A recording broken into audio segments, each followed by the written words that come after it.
It's Tuesday, it's 12:15 and we're live in Westminster.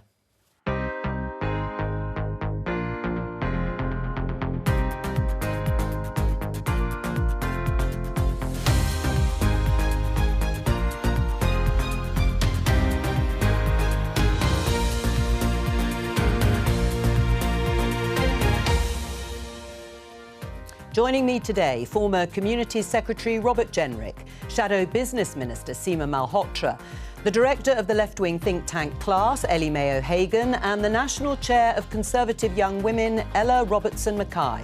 Today, he's considering using both of those. He's already used chemical weapons in the past, and we should be careful what's about to come.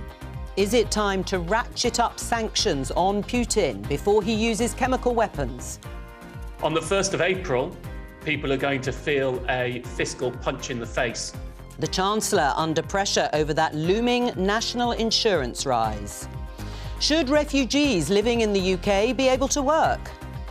The arguments for this right to work are overwhelming. Every study shows that the net benefit to the state would be in the tens or even hundreds of millions of pounds. And the offer of an honorary degree for the government's race disparities advisor is withdrawn. I do think that the Vice-Chancellor of Nottingham should hang his head in shame the way that Tony Sewell has been treated.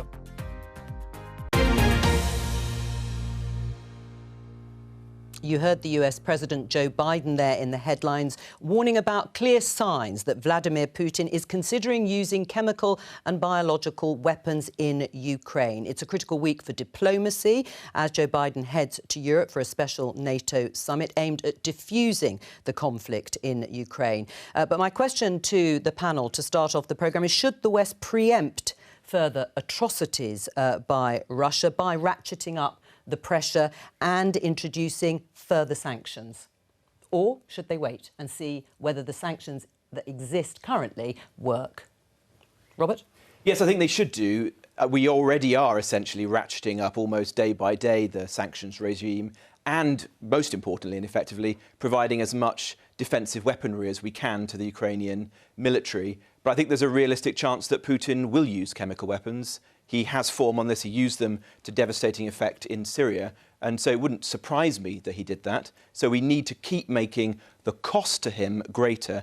And I think we also need, and this is a point that some people like Tony Blair have made, a bit of ambiguity as to how we would respond in that instance. Simply saying NATO will never intervene militarily ourselves, although that may well be our position, that may be the most sensible strategic approach, I think does leave us exposed to an escalation trap whereby Putin thinks he can act with impunity within Ukraine because the West will never intervene ourselves. So I think a degree of ambiguity as to what we would do would be useful at this stage. Seema, ratchet up the pressure now or wait and see if the sanctions work? I think it's absolutely essential that we ratchet up the pressure. We've got to do all we can to isolate Putin and those oligarchs that have been in his pocket as well. And look, the reason is this is a really serious development. It's a risk that, with the words that Putin has also said, is starting to cause those alarm bells that he may be prepared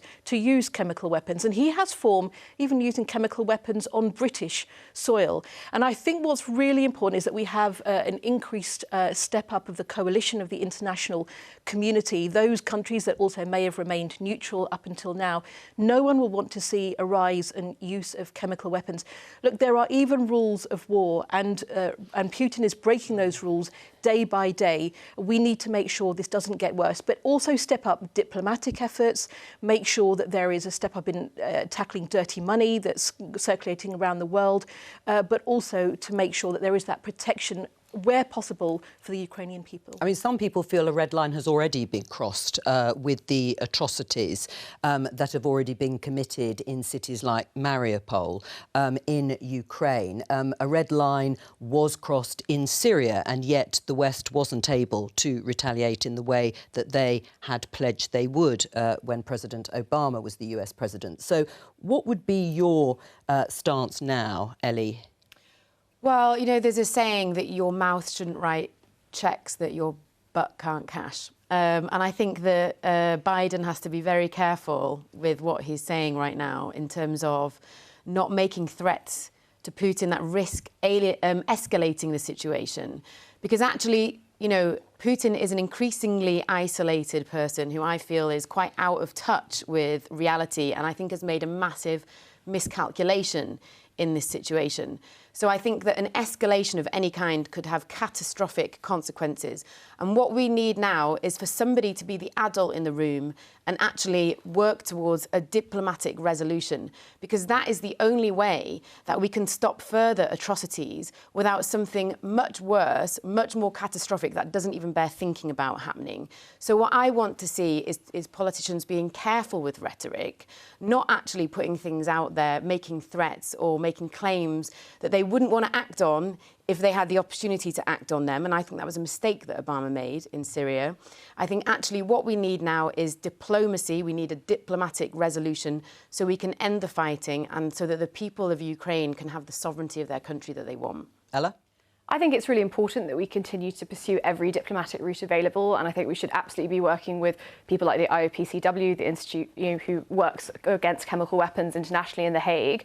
But at the same time, we've got to keep on ratcheting up sanctions pressure. I was appalled to see that there's a French company planning on expanding its operations in Russia today, and it's got to be as shameful for an international business to be doing business in Russia as it was in apartheid South Africa. We have to make sure that it's not just governments, but that business and civil society are doing their part to make it absolutely clear that a red line was crossed when Ukraine was invaded, and we won't tolerate further aggression. Let's talk about legislation here, because the Nationality and Borders Bill, which is a key part of the government's programme, is back in the House of Commons today. The bill was amended when it was in the House of Lords, and now some Conservative MPs are going to try and force the government to keep some of those changes in place. One of those Conservative MPs is Andrew Mitchell, the former International Development Secretary. He's in Central Lobby. Hello to you, Andrew. One of the changes you want is to give asylum seekers the right to work after 6 months. What's the idea behind that? Yes, well, good afternoon, Joe. What we're trying to do is improve the bill. This is not a sort of rebellion or a confrontation. We agree with what Priti Patel and the government are trying to do. We want to help them to reach those objectives. And there's a number of issues in the bill where we think the government can do better.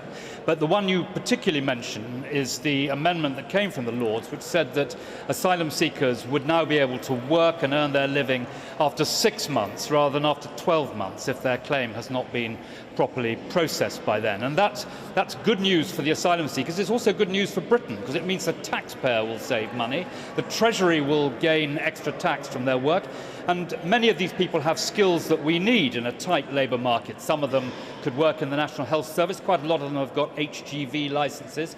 So it would be a really good thing to allow them to work after 6 months. Yes. Better for their mental health, and also actually the government's own advisory committee, the Migration Advisory Group, has said that they don't think it makes the pull factor worse to cut it from 12 to 6. So the government's worried about the pull factor. I understand that, but in this instance I don't think it would have any effect if they were to reduce to 6 months. Well, what's the evidence for that? I mean, it could have the opposite effect. It could encourage more people to make those dangerous crossings. Well, the whole bill is designed to stop people from doing that, and I strongly support that aim. But, you know, ask the experts. The Migration Advisory Committees say that it would not affect the pull factor. And it's well worth noting that 80% of the public think that this is the right measure to take. It's going to save money, it's going to add skills.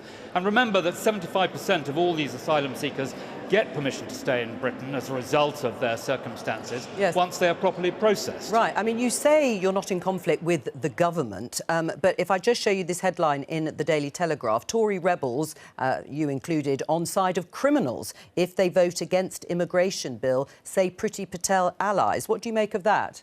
Well, I think they were not very senior allies of Priti Patel. Perhaps they're rather frothy teenage scribblers late at night saying things they shouldn't really say. Possibly, Joe, but you know how the system works. I don't think it came from anyone senior or in authority in the party. Indeed, I've been assured by senior figures in the party that was not the case. Right. Robert, are you one of the allies of Priti Patel who would characterise Andrew Mitchell and others in that way? No, I mean, I have a lot of sympathy with what Andrew's suggesting here. It does seem to me to be a broadly sensible thing to do. we already set it at 12 months, so it's not as if an asylum seeker can never work. It's just that they've got to wait. But it's not very easy, actually, for asylum seekers to work here at all. I mean, we are only talking about small numbers of people, even at 12 months, never mind 6 months. Yeah, I think there's a lot of merit to this, and it's something that the government should consider. Having said that, I do completely understand the Home Secretary's point of view, which is that we're trying through this bill to reduce the pull factors to the UK so that the criminal gangs who are risking people's lives day in, day out in the English Channel and elsewhere are weakened as a result of this legislation. Right. And so we don't want to do anything in this bill that makes that task harder. And that, I think, is a very fair position by the Home Secretary. All right, before I come to the rest of the panel, Andrew, another issue that you are discussing is about offshoring. It's the government's idea of setting up a processing centre for asylum seekers in a third country. Why are you opposed to that? It's a very bad idea at every level. First of all, no other country is going to agree to it in its current form. And so that's why the government said that they were considering Ascension Islands. Well, if you look at Ascension Islands from Google Earth, you'll see there's no infrastructure on Ascension Islands, and you'd have to sort of build a Guantanamo Bay to contain them. It would be unbelievably expensive, as the Australian example suggests, who've actually done this, and actually it'd be cheaper to put all the asylum seekers in the Ritz and give them half board and lodging and an extra meal a day and a bottle of champagne every day of the year, and send their children to Eton than to do what the government would like to do from offshoring. So I think it's a mistake. It's incredibly expensive. It's the wrong thing to do. And also, I remember, I've been around so long, I remember being a junior PPS in the Foreign Office in 1988-89, when we had to struggle with what we did with the Vietnamese boat people who were flooding into Hong Kong. And I remember how worried ministers were about scenes of having to force people onto airlines to get them to travel. And, you know, it simply wouldn't work. So let's not go down that route. Let's instead employ 100 or so more people, maybe more than 100, to process these claims, do it more quickly, and actually, yes, reform the appeal system so that lawyers who are over-enterprising can't fiddle with it in the way they sometimes do at the moment. Is Andrew Mitchell right? Should that be dropped, this idea of offshoring, Robert? I think it's very unlikely to happen in practice. Yeah, but what do you think of it? Is it a bad idea? I think it will be very impractical because you have to find a location that's willing to do it. Yeah, and no one has so far. And no one has so far, and it'll be very expensive. However, all the government is suggesting here is let's take the powers in case we wish to do so in the future, so that we keep the full range of options available to the Home Secretary of the day to try to tackle the issue. So I don't personally have an issue with us taking the powers and then exploring it. There's no suggestion that tomorrow we're going to start doing this in Ascension Island or Rwanda or wherever else. Well, I promise I'm coming to the party. You were grimacing there, though, Andrew. No, Jo, Parliament should never give powers to government on the off chance. You know, if the government's got a seriously thought-out scheme for offshoring, they should bring it to Parliament. The idea that the Home Office goes on a fishing trip and asks for these very considerable powers without having any way to use them is not good legislation, and Parliament shouldn't agree to it. Robert? Well, this is a once-in-a-Parliament bill, essentially, to give the Home Secretary the full suite of powers that she needs to tackle an issue which the public clearly care about a great deal and which is currently costing the lives of dozens, if not hundreds, of people who are dying at the hands of unscrupulous gangs in the Channel. So I think it's absolutely right that we give her the powers and authority she needs to explore those options. If we were going to do it, and as I say, I think it's unlikely that a proposal will come forward, then I'm sure there will be a debate in Parliament around those proposals before any Home Secretary were to take them forwards. Andrew, we have to let you go, Andrew Mitchell, but thank you very much. Seema, do you agree with Andrew Mitchell that the things that he would like to see changed should happen in this bill? I think Andrew is absolutely right, and I do agree with what he's saying. He's absolutely right that this would be very bad legislation. You don't give the government powers when it isn't clear how they would be used in this way. And with a proposal that is clearly unworkable, it's inhumane, it's expensive. The experience from Australia suggests that it's cost $1 billion for 300 migrants. And then what happens when they might fall ill or there are other issues? So many end up getting flown back to the mainland. I mean, this is no humane way to deal with what is clearly a crisis that has its roots in instability in other parts of the world, and you need to find ways, much better ways of tackling that, and the stem of those who are coming to the UK in this way, risking their lives. I mean, the interesting thing is no other ways have been found, though. No, but one point, a couple of points to make here is that that there don't seem to be any proposals really in the bill that are going to stop those who would be risking their lives coming over to the UK very clearly. And even those who are dealing with modern slavery say that. But look, I think that what is really important as well, I just want to make this point. Yeah, but then you must answer that, because you're saying that there are other ways. And what are they? And this is where you need international cooperation as well. I mean, we've talked about this a lot before, and the government's record isn't anywhere near where it needs to be. We just look at the recent way in which we've seen the dealing with refugees from Ukraine. But if I want to make this very important point, because I have talked to a large number of those who are here, who are seeking asylum, those who are in hotels and have been awaiting more than 6 months or more than a year. They are real people. They are people with degrees. They are people who have lost everything. So they should be able to work. They want the chance to get on in their own lives. Right. They should have the chance to work. Well, I'm going to come back to you, though, to state what Labour's position is, what these other ways are. But let me just get a response, first of all, from Ella. I think immigration is one of those issues that is always going to be emotive, and it really depends on what images are on the front page and depending on how we end up discussing it. You know, 6 months ago, the key issue was people in boats, Nigel Farage on the beach in Dover, you know, and lots of people were writing their MPs and very concerned about that. Clearly, at the moment, the empathy of the British people is on the side of the biggest refugee crisis we've seen since World War II. And you've seen that through the British public opening up their homes across the country. I think that actually that really shows that despite the tabloid headlines, British people have deep empathy for refugees and for migrants. So is the Home Secretary wrong, then, when it comes to this bill? All of our policies should be grounded in humanity and dignity. And these Offshoring cannot be done in a humane and dignified way. The most humane and dignified thing to do is offering people the right to work, which is what most people want. Most people want to see migrants contributing to the UK economy. Right. Ellie? I mean, I agree with much of that. I think that most people are caring people. I think we can see that from the response to what's happened in Ukraine. And I don't think what people want to see is the Home Secretary possibly introducing a system where Ukrainians who want to come here seeking safety are actually sent off to what Andrew Mitchell rightly described as a Guantanamo Bay, thousands of miles away from Britain. And, you know, I think when we look at the Australian example, which was brought in 2013 under the Australian Labour Party, which is perhaps a warning to our Labour Party about, you know, straying too far from your values, it was actually becoming more and more unpopular with the Australian public, to the extent that the Tories in Australia, which are called the Liberal Party, had to say they were against it in 2019 because they were afraid that if they didn't say that, they would lose the election. Why has it become so unpopular? Because of the terrible things that happen to people who are trapped in offshore detention, the inhumane conditions, the awful way that they're treated. And so I think for us to be thinking of introducing something like that at a time when British people are opening their homes and welcoming people into their homes just shows how far out of step the Home Secretary is. All right. To the public. I said I would come back to you. I want you to answer the question specifically, because people will want to know what is it that Labour has in terms of an idea to stop people risking their lives and coming over in those small boats. Precisely. And look, I think the other point to make about all of this, and the context for this point, is the risk to women and girls and others as well. And the reason why we're calling for safe and legal routes, which is one of the amendments that's also coming forward today, that has support from a number of Tory rebels as well, is about making sure that there is a way in which we have a proper system.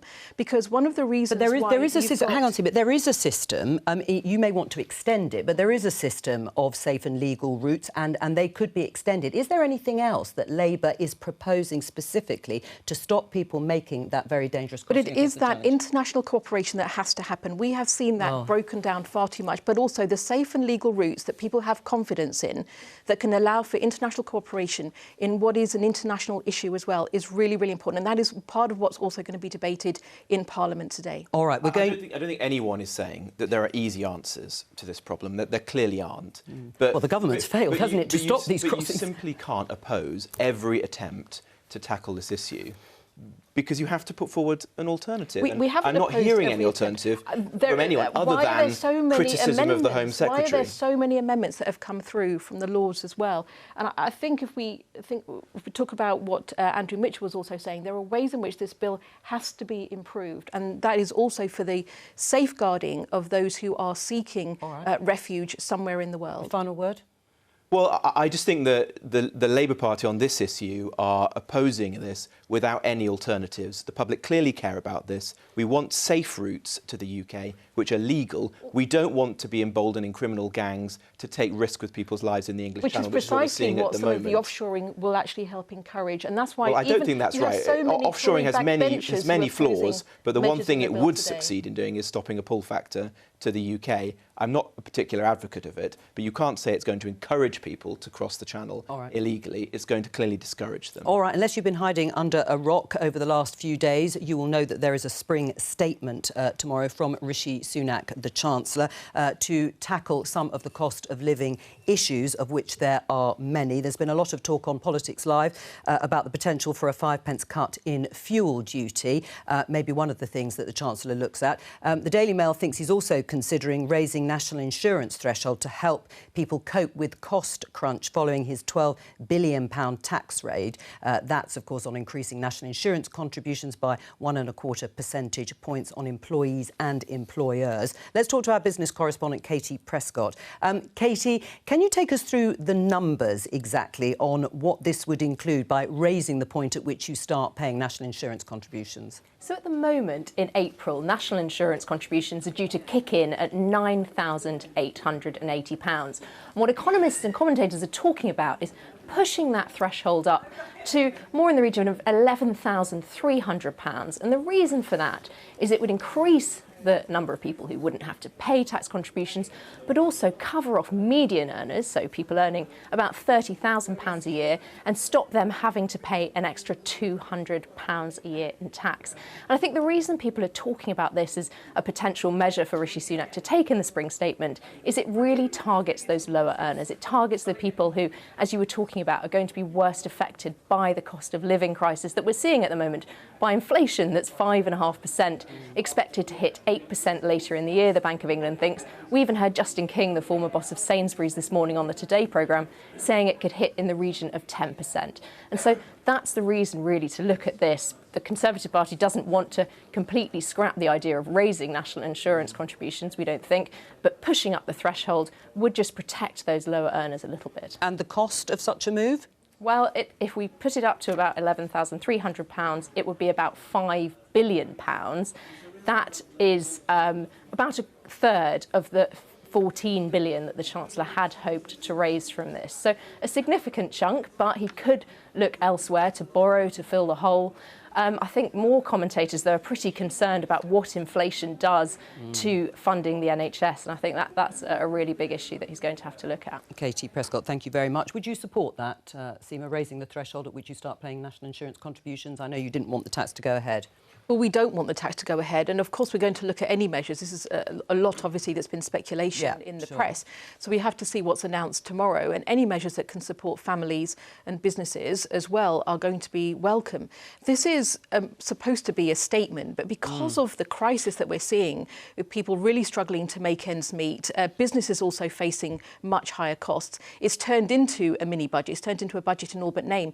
But the reason why we are so opposed to the national insurance rise across the board at the moment is because it's utterly the wrong tax at the wrong time. This is a payroll tax. Everyone in Robert's constituency who is working is going to see on their payslip at the end of April that rather than taking home more money, they'll be taking home less. And employers will be paying more when they're supposed to be helping keep people in work. That's what businesses have said to me.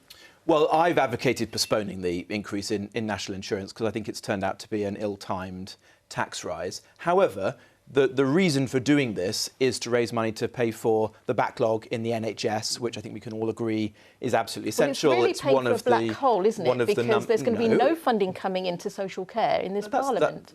As soon as we've got rid of the backlog in the NHS, the money will then flip over to social care, which is quite... When will it be coming? Well, at the moment it's scheduled to be in 2 or 3 years' time. It rather depends how quickly the NHS can get rid of the backlog. But on the broader point, I think it sounds like the Chancellor is going to do what he's done in the past, which is have the back of the most vulnerable people in society. I've advocated, as I say, postponing national insurance, but if we were to increase the threshold, then that really targets the money at the poorest households. I've also supported cutting tax on fuel, because that's one of the big costs to households, particularly in rural areas like the one that I represent. And that would make a significant difference to the government also has to households. answer is why tax employees and employers? Why not be looking at where people are raising or earning income in other ways, whether that is through dividends or it's through property? Well, with respect, we are doing that. The Chancellor has also announced a significant increase in corporation tax. What I would like to see us do, of course, is to start to lower taxes, because the biggest long-term problem for this country is low growth. And so we need a dynamic economy. Well, you're proposing increasing a whole raft of taxes. We would like to stabilise the public finances, make sure we target resources on the most needy, and then begin to lower taxes so we can have a more dynamic economy in the future. Is it right that the Chancellor, Ellie, has set out to some extent that it is going to be tough? You've had external shocks like the pandemic, now a war in Ukraine, that there is only a certain amount of help that can be given to everybody to alleviate what are extraordinary shocks to the economy. Honestly, I'm supposed to be here talking as an expert, but I just feel embarrassed when I listen to the Chancellor, because that's it. That's his answer. You know, we're having the biggest cost of living crisis in most of our lifetimes. We're going to have people who are choosing between heating and eating. We're going to have thousands, maybe millions of people pushed into destitution. And that's it. Your correspondent there was talking about people paying £200 less in tax a year. What would you like to see? I would like to see sweeping change to how we do things in this country. So, for one thing, I would like to see benefits to be increased at a level that people can actually live on. Well, that is one of the things, of course, that he could still do. He could raise benefits. Well, we'll see. Let's see if he increases benefits to the level that people can live on, given that he cut universal credit needlessly quite recently. I also think that we need to look at the energy system. So while people are wearing jumpers and lighting candles, British Gas had an increase of 44% profit. There is something wrong with that, and I think we need to start talking about public ownership of the energy system once again. There's lots of things that we need to do. We need to have sweeping interventions, deep interventions here. We can't just sit on the sidelines and fiddle around at the edges, which is what the Chancellor is doing at the moment. And I frankly think it's a slap in the face to people in this country who will be worrying about their money over the next year. Ella? So two things. I think in the immediate cost of living crisis, it's not just upon central government to do their bit to reduce cost of living. Labour's Mayor Sadiq Khan has just overseen the biggest increase in public transport prices that we've pretty much ever seen in London. You've got the SNP, on the other hand, removing their freeze on council taxes. 35,000 households in Scotland are going to be going up a council tax bracket. So you've got May elections coming up, and voters can look at which councils are going to deliver best value for money. But in the long term, though, one of the biggest issues is energy costs. Energy costs are going up because there's been no long-term strategy for domestic energy supply, which means we have been affected by external shocks, which weren't entirely predictable, but weren't completely unforeseen either. So I think that the government's absolutely right to be reviewing its nuclear policy. We need a long-term plan for a clean, green, domestic energy supply here in the UK, because otherwise this crisis is going to come around again. So we need to be planning for the long term, not just what's happening today. And finally, I think we need to be taking a serious look at tidal. I know there's a big not in my backyard approach to tidal, but if we're going to have a great domestic green energy supply, the government needs to be planning for 10, 20 years' time, because otherwise this is the kind of cost of living crisis that we'll be experiencing again. It's absolutely clear that tomorrow has got to be about tackling the cost of living crisis now, and that is why I think it is fair to say that the report did show why it wasn't going to be enough, even for some of those proposals that have been put out. But it is really critical, I think, that the Chancellor does agree to a windfall tax on those profits that have been earned by those oil and gas companies who haven't done this through anything that they have invested in. It hasn't been increased productivity on their part. It's simply been a gain, increased profits in billions that they didn't expect to have. And if you want to tackle that crisis now fairly for families, you should be looking at giving much more than a buy now, pay later scheme of a £200 loan that will then be paid back over 5 years. And to have that a clear way in which you're helping families pay those bills now. That's what Labour's called for £600 for the poorest families and pensioners. It's really disappointing for me to see that the Labour leadership has walked back on its pledge that Keir Starmer made when he ran for Labour leader to look at ownership of the energy sector. Because in 1997, Tony Blair introduced a windfall tax on the energy companies, which funded apprenticeships. And the purpose of that was, yes, to fund apprenticeships, but it was also to avoid the question of who owns our energy system and who does it work for. And now we're in this situation where we have people who can't afford to put food on the table because their bills are so high, and British Gas is having an absolute bonanza. So we actually need to look at ownership, and Labour was in favour of that, and I feel it's really disappointing because what will happen, they will pay the windfall tax and then nothing will have changed, and we may still be in this situation again. And, you know, let me just say this, it's not just the people who pay energy bills that are suffering. British Gas has also engaged in fire and rehire in the people that work for British Gas. And so it's not just a bad business, it's a bad employer. And these... hang on. Steve, let me put that. Are you disappointed? Are you disappointed that Keir Starmer went back on his leadership pledge, one of which was to nationalise? I think what is really important, and this is what we are saying, is that we need to have a long-term view about how you have security and affordability in your energy supply. But not public ownership. That is for both citizens and also for businesses. And that's why I think there needs to be a much more considered debate in light of where things are at now, where the market is failing. And I think this is going to be an important conversation to have. It's why we need the long-term solutions to be invested in today, as well as dealing with the cost of living crisis. Well, let me leap to Seema's defence. Oh, I think yes. Sure, she'll be delighted. The proposal that Keir Starmer put in his manifesto was clearly just to appease Corbynistas at the time. The last thing that this country needs now is the national... Well, hang on, let him say it. Now is the nationalisation of energy companies. There were a couple of idiotic ones, like Nottingham City Council created their own energy company. Robin Hood went bust, costing taxpayers tens of millions of pounds. What we actually need is a long-term plan for energy security, and that means incentivising companies, including our own oil and gas companies, to invest in maximising recovery whilst we're in transition, and above all, investing in renewables. You don't do that by chopping and changing with taxes or threatening to nationalise. That, I'm afraid, is the root cause of some of the problems we've had in the past. We need a very clear and certain approach for the years ahead. Let Ellie respond. All I would say in response to that is that we've had this government in power now for 12 years. So if we don't have a long-term energy strategy now, I would just ask what you've been doing for the last 12 years. And let me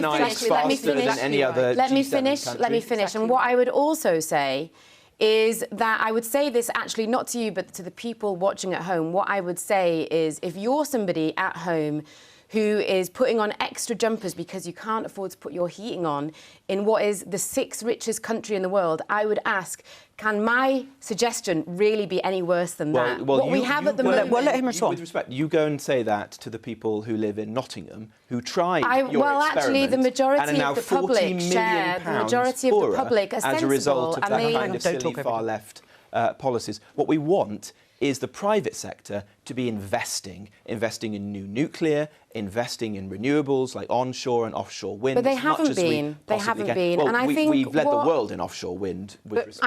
I think the majority of people are pretty sensible on this stuff, and that's why we see such high support, public support, for bringing energy back into public ownership, because actually the majority of people do agree with me on this, because they see what's happening and they recognise that something quite big has to change, and things just can't continue as they are, because ordinary people are losing out while a very small amount of people who run these energy companies at the top are making... So you would agree with public ownership then, I'm saying one thing that I think has been completely missing from the Conservatives, and I think you may agree with me, Robert, is that there hasn't been a long-term plan for security and affordability of energy. There has not been a clear plan for energy for the last 12 years that has had any consistency at all. And that is why we do need that to be focused on for the long-term security and also the long-term affordability for families and for businesses. Right. High energy costs are crippling industry as well right now, and there doesn't seem to be any plan from the government to deal with that. I don't think that any government in this country in the last 20 or 30 years has had a good long-term energy plan. That goes right the way back to the Labour Party manifesto in 1997 that said there was no economic case for new nuclear. Let this Ukraine situation be a moment of change where we begin to invest seriously in nuclear, we go hell for leather for renewables, and we also make use of our own domestic reserves of oil and gas on the transition, rather than being reliant on Putin and authoritarian regimes around the world. All right, we're going to leave it there and turn to our final story. I think we've got time for. The University of Nottingham has withdrawn an honorary degree from the author of a controversial report looking into race disparities in the UK.